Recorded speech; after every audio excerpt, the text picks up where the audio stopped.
are working to buy as much Bitcoin as possible.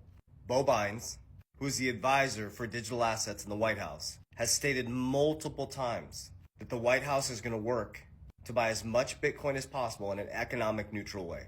Here's the key thing that you need to understand at a deep level, is that we're moving from an inflationary asset, the US dollar, that makes you poor every single year unless you beat inflation. Let me explain that. So since we detached from the gold standard in 1971, your dollar has no backing.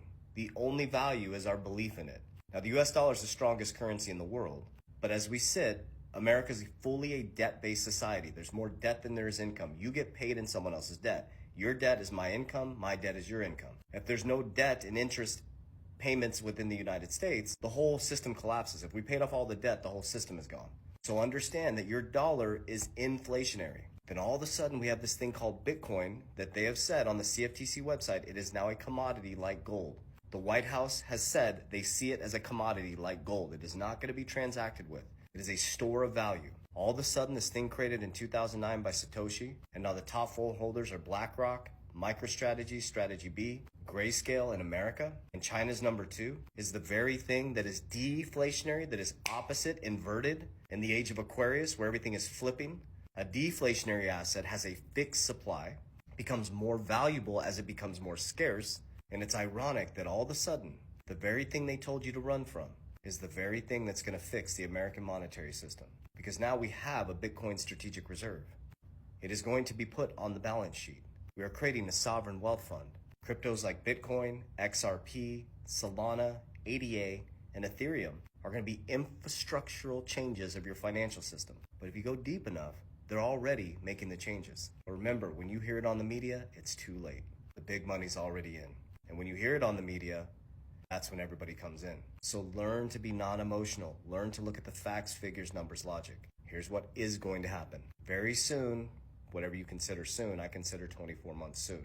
Your banks will be begging you to custody your cryptocurrency. Your asset managers that told you to run from it will be asking to allocate 1 to 2% of your portfolio. We now have institutional adoption coming in. We have stablecoin regulation sit with Congress. We're going to get clear crypto regulation. Ripple beat the SEC, and banks are chomping at the bit to get this technology up and running. Distributed ledger technology, on-demand liquidity to free up all the locked up capital because of Nostro Vostro accounts. So Bitcoin and XRP will be number 1 and number 2. XRP will flip Ethereum by 2030. And those who hold the line, who stay patient, are able to stomach the volatility, will be some of the richest families in the world.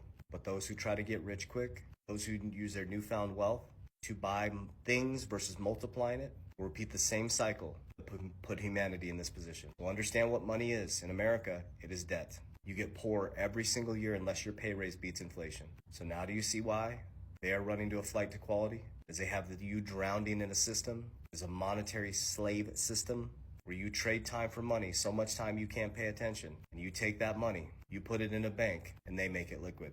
They lend it out to the next person walking in. That's the Ponzi scheme. Save this video, come back to it. You're going to see banks custodying crypto within 24 months. You're going to see Bitcoin, an asset that's going to continue to go up dramatically over the next 20 to 30 years. And you're going to see cryptocurrencies like XRP become one of the greatest investments in human history. But I'm only telling you stuff that I'm doing myself. You got to do your own research and ask yourself why you're investing, not what.